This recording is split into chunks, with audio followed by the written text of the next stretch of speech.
Hi, welcome to Soulstream Media. I'm Stacy St. Clair, your host. I'm very excited to have a special guest today, Carrie Klewin Lawrence. Carrie is a stage director, strategic storytelling expert, author, and personal branding coach. Carrie works with entrepreneurs, creatives, and business leaders to help them overcome imposter syndrome, clarify their core values, and create personalized measures of success. Carrie, thank you so much for being here live in the Soulstream Media studio. Hi, Stacey. I am so happy to be here. Thank you very much for the invitation to And talk we're to going to you. go deep. We're going to go deep today because you do some really deep work with your clients. I do, yes. As for starting with mining for evidence of their self. In your origin story book, I want to talk about how you find the evidence, who a person really is. For your client who feels disconnected from their purpose, how do you help them dig through their past to find that hard evidence of their authentic self that they've likely been ignoring for years? So, a lot of people will come to me at a point of indecision, maybe a pivot, or being unsettled and feeling like maybe they have achieved success in their life and yet something is missing, right? So, how do we start to uncover the answer to that question? And we might not even know specifically what the question is in that moment. It's just a feeling that we have that that intuition, those instincts that we have had uh, earlier in our life to say, I wanted to do this thing. And maybe outside voices started to convince us that we should be on this path, or we should climb this corporate ladder, or we should be in these circles or that industry, right? So, where I start is gathering evidence from the person's own life instead of looking outwards. Like we have all these tools. What color is your parachute? Who moved my cheese? All of these Hmm. books that tell you, here are the answers. I think you know the answer yourself. You've been living this life, you know yourself best. So let's So find the you help evidence us find the deeper evidence. that's already there, right? If you don't mind, would you like to participate in a small Oh, sure. example of how I start these conversations? Sure. So, one question that I really like to ask at the beginning of any work that I do, or even in casual conversations as a way to get into this material, is if you could tell me three of your favorite activities. Ooh, recently mountain biking, Uh-huh. hot yoga, and interviewing on social media. Okay, Amazing people like yourself. awesome. So, again, these may or may not have anything to do with what you consider a career or your main job focus at the moment. They're just activities that you really enjoy, maybe put up on a shelf at some point, or would like to try in the future. So, if you could tell me a core memory that corresponds to any of those three activities, just something that pops into your mind.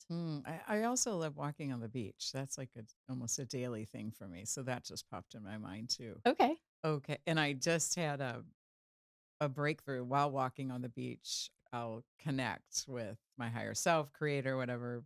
People have different names for that. But for me, it is creator, and I get messages, Right. clarity.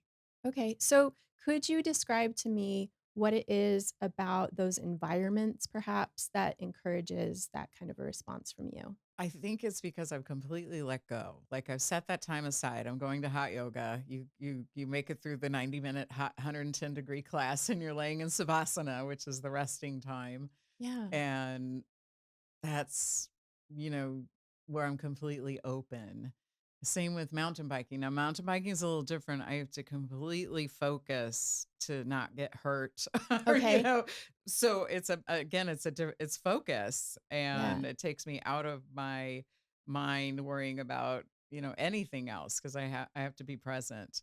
And the same with walking on the beach. Now that I could let my mind wander, but I do try to concentrate and connect. Okay. So what I'm hearing, so part of the work that I do is as a deep listener. I'm looking for moments of connection. I'm looking for values that you hold that are emerging from the way that you are describing these experiences. One thing that I'm hearing very clearly is your ability to find moments where you can shut out other voices and just listen to your own. And from what I know about your work in the time that we have known each other, is that you are interested in helping others to provide Mhm. opportunities to do that as well, Mhm. right? Okay, Mhm. so see how Yeah. I'm finding evidence of who you are in the stories that you are telling me so that then that raises it into your consciousness. And as you proceed forward, that might, because you chose that particular memory or that particular experience. And because I'm responding to things that are deeply connected in the way that your body language is, in the way that you lit up when you were telling me about the walk on the beach, for example, that's where our work starts. And we start to gather evidence about how to bring more of that into your life and how it corresponds to your work life and that balance that we are all trying to achieve with a work life balance, personal and professional, which I really try to encourage people to keep combined and not separate. Yeah, I mean, because I am making a big pivot from over 20 years of print publishing to Soul Stream Media, a Right. digital platform. So I am in a big pivot and it can be very daunting. Right, but when we return to those core values, right? That core value of, being centered, being, trusting yourself, right? Some of these core values that we would want to explore even further, those are the keys that are going to help you move forward into that new part of your journey, your story that's coming. It's great. And I'm so glad you're in my life now to help me move forward. You also help people find an antidote for masking, which to me, we all wear masks. So you've described your method as an antidote for imposter syndrome. Right. How does revisiting a client's inciting incidents, those pivotal moments of change, help them stop performing a professional role and start living a narrative that actually aligns with our core values? Oh, that's so interesting. That's a So deep question, I know, right. right? This idea of performing performance and when you are performing a role, it's almost like being in character, right? You're this leader of a company. You have started your own company and you're having all of those doubts and uncertainty and imposter syndrome comes into play because this is something new, right? It's natural to have apprehension about things that are new. Um, the way that I encourage people to think about imposter syndrome and developing confidence and clarity is to be, first of all, open and to be curious and to understand what makes them uniquely qualified to be doing what they are doing in the way that they are doing it. Okay. 5,000 people make shoes, but the way in which you make shoes, the reason that you make the shoes, the ways in which you do it, that is what makes you stand out. That's your character. That's the character of your organization. And your personal character can come through that work as well. Right. So, what I help people do is really focus on what makes you truly unique, what Mm. makes you special, and owning that because what we are taught is that in order to survive, you must be like everyone else. And I think we're also busy surviving that, yeah, we forget how much we've accomplished, how many lives we've impacted, in, especially if we're in the middle of a pivot. Yeah. Changing your mind, evolving, evolution. A lot of people call it reinvention. I hesitate to use that because we never start from ground zero, especially Hmm. after a few decades, right? Hmm. We accumulate experience. And so taking what works for us and moving that forward. My generation, we were told not to be a quitter. You picked a job, you picked something, and you did that for the rest of your life, right? Whether it came to a relationship, whether it came to a career, whatever. And if for some reason you changed your mind, that was like fatal. Like, you're not gonna survive that is what we were taught, right? So unpacking all of that and thinking about it on a personal level of what works for you, what your personal situation is. You can't look at somebody else who has had success and say, "I'm going to do what they did." That 10-step for success thing, it might be helpful in some ways to make you think Mhm. about, compare things, but ultimately, they have different responsibilities. They have made different choices. And so it's really difficult to move forward if you're constantly looking at other people for comparison when Right. you're not celebrating yourself.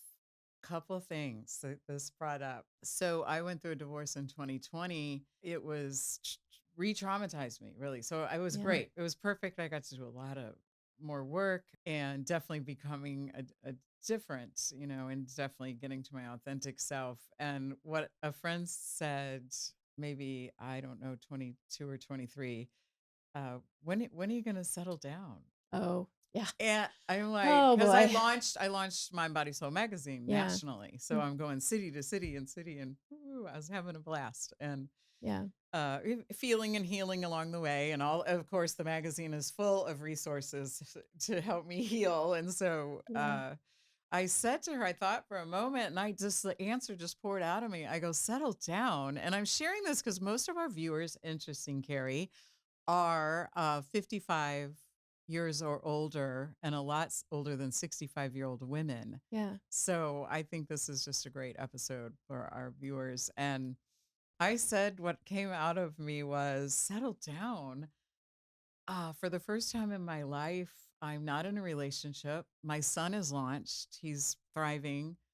I don't have a dog, or maybe I had a little dog for a while, but I don't. She passed at Yeah. 15 and a half years old. Oh. Little Sasha, she did travel around for several years with me. Yeah. um I was like, I was almost talking to myself, like, Mhm. settle down. What does that mean? I'm free for the first time in my life.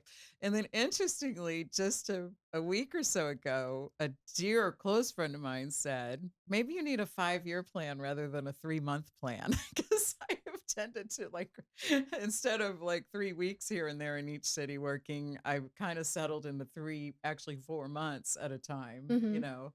So I thought that was funny. I laughed, and my some other friends and I laughed really hard about it. Does he even know me? Yeah. Well, it's interesting when somebody catches us off guard or we feel like, "Wow, where is that question coming from?" Or it's a very traditional kind of. That's what I thought. I just laughed really hard about it because I was like, 5-year plan, interesting. When it comes to things that we say that we just inherited, like settle down, one of my sticking points is breadwinner. That's another conversation, because there are no losers in my house. Um, so Breadwinner, I get right? it. But that's a difference between getting defensive and feeling like you have to explain yourself Yeah, versus really owning it. yeah, You are in a place where you are the author of your story. right. And when people say stuff like that, first of all, I always coach people to say, "What do you mean by that?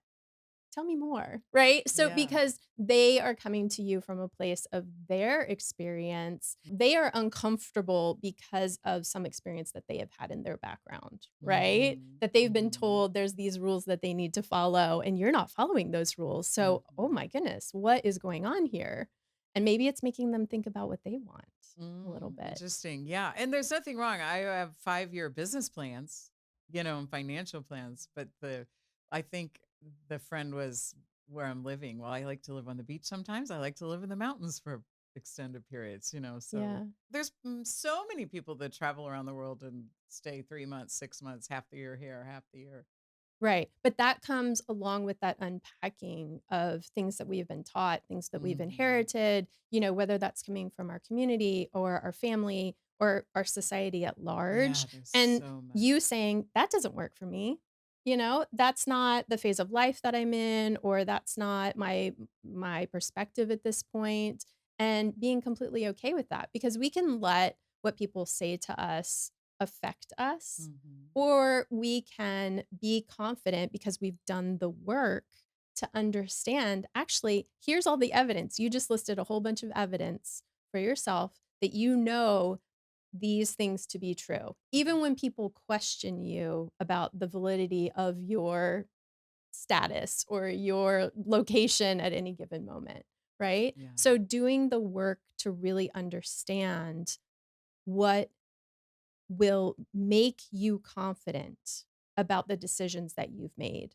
Because you already made those decisions. You feel internally, instinctively secure in them. But when somebody asks you the question, because we're social people, Mhm. normally there's no ill intent in these questions, right? But then you have that answer of, I'm good. I know, what a great place that I was like, "Oh, interest that's an interesting question." Yeah. And then my family and I had a great laugh about it. My cousin burst out, "Do they even know you in Right. 3 months?"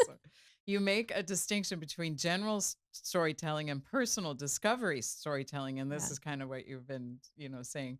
How does shifting a client's focus inward help them navigate modern pressures to conform? So we've kind of Yeah. been covering this, Yeah. especially when their personal truth clashes with industry standards. So yeah, Ooh. we go a little deeper with yeah, me bouncing around city to city and running this national magazine. That's way out of the box from when I was in one city and had a local publication for so many years. And Right. So 2 things are going on here. First being that storytelling in general, all stories have a purpose. All There's action in a story. There's a reason why I'm telling you about something that happened on the way here to commiserate, to connect. Traffic was terrible. Oh, you should have seen, there was an accident on the 5. We all know what that means, right? So it's a way of instantly connecting. When it comes to a personal discovery story, if you've ever seen a really powerful TED Talk, there is a level of vulnerability there and a personalization to whatever kind of point they are trying to make, whatever lesson they are sharing.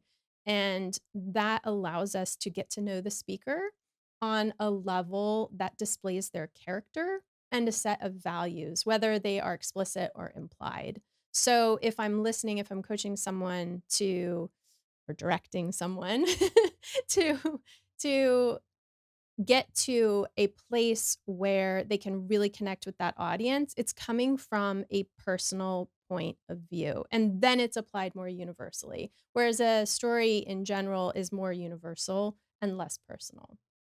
I love it. So with my story, what I've shared, how would you handle that with a client?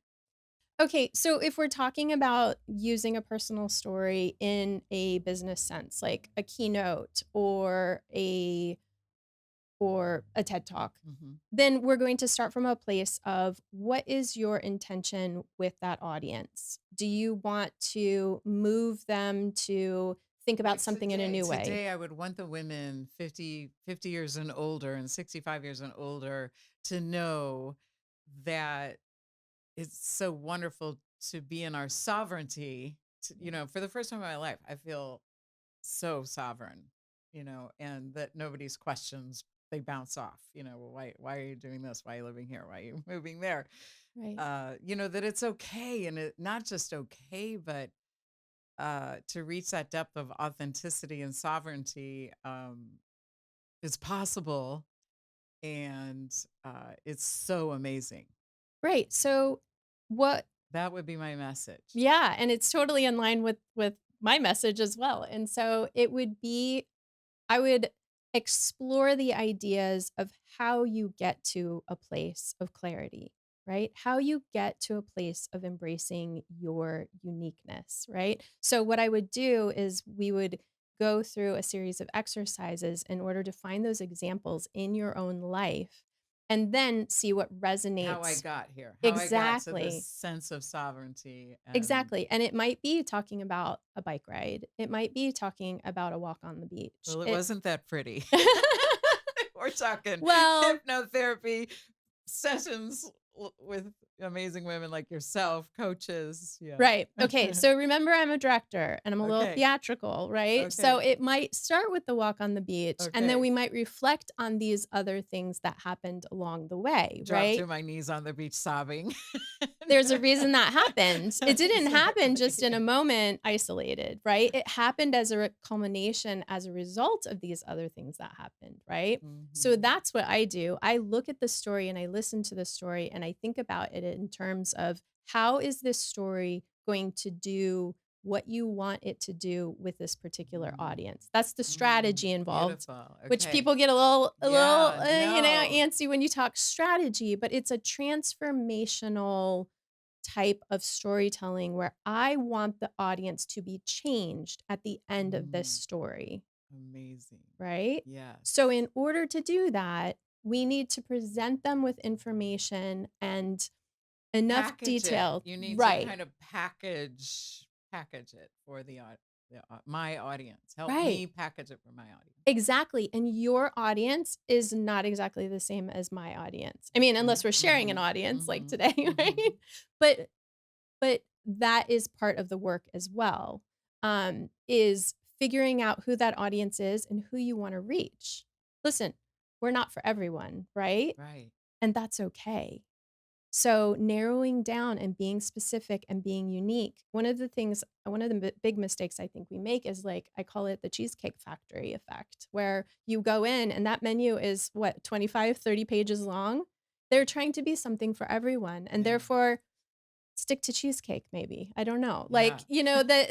That when you have a specialty, when you have something that you do extremely well, then you are going to help people understand you better, right? If you offer them too much or if you're too general, you're too And I vague. just think it doesn't help them as much Right, if we're too vague. right, exactly. Beautiful. Okay, let's talk about really quickly the personal North Star. Um, so beyond just helping us write our story and a bio and prepare us to get ready to talk in front of an audience, how to use the origin story framework to help us build a personal North Star, a compass that guides us after we are finished with the session with you, that guides us throughout the rest of our days. Absolutely. So the subtitle of the book is Power of the Inciting Incident. And I really believe that your journey, your story, well, not just believe, stories have to start somewhere, right? And so discovering where that story starts can be very, very powerful as far as you using it as a secret weapon, right? Mm. So when that doubt creeps in, I'll share mine here, which is that my mom gave me a box of memorabilia that was in her basement for, gosh, what was that? 30, almost 40 years, right? And I wanted nothing to do with it.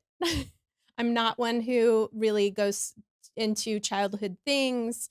I encourage everyone, childhood or, you know, earlier means yesterday or last week. It doesn't necessarily mean What childhood. is origin story? I'm thinking childhood when I hear Sure. origin story. Origin story is that moment of when it began.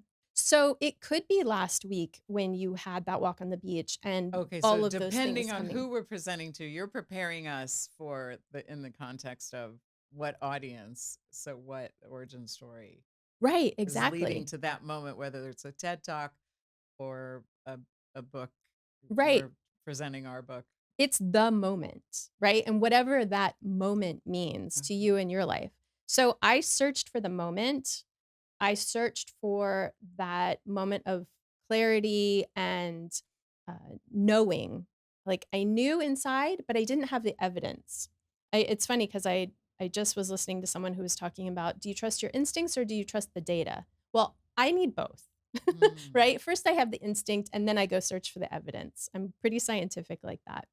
So little did I know, in this box that my mom gave me, there was some papers that I was, going through, and there was a play that I wrote when I was about 11 years old, wow. 10, 11, right? Same age as my oldest child was at that point, and it was called. It was an adaptation of a Little Red Riding Hood called "Little Red Riding Hood Says No to Smoking." Hmm. Love it. On its own, this is not necessarily the most significant, artifact, right? But when I touched this and realized that I had been a theater artist since I could really start to own these types of activities, everything clicked for me. It became the inciting incident. It became a piece of an artifact that I could use as a North Star. Like, I keep that idea, that knowledge of this is who I have been since I was very, very small in my back pocket. Because when those moments of like, well, are you still a director? Are you, maybe you're not directing a show right at the moment. Oh no, I have been a director. I was born apparently a Mhm. director. And I have evidence, hard evidence from when I was very small. And so like I said, it could be that acceptance to a MFA program. It could be the fact that you filed your LLC. It could be any of these artifacts or these moments in your life where you had clarity, you made a decision about where you were headed, and you embraced who you always knew you were deep inside. You may have questioned it, Beautiful. but there's a moment where we come back, and that's what a lot of these pivots are about, right? People Yeah. realizing that they set something on the shelf or that they were convinced, "No, maybe you shouldn't do that. Maybe you shouldn't follow that path." Yeah. And then you realize one day, "Hang on, I got a lot of my life left to live. What's next? How do I bring more of that back into my life?" I love it. Carrie, thank you so much. This was so informative. And where can we get your book, Origin Story? It's available, that and the journal are available on Amazon, Audible. I even did the voice, Oh, the yay. voiceover, You and narrated it? I That's did, yeah. amazing. Okay, Yeah. great. And I'll put the link to your website down below. And everyone, thanks again for tuning in to Soulstream Media. Stacey St. Clair, your host, and Carrie Klewin Lawrence, author of The Origin Story. Thank you. Thanks so much.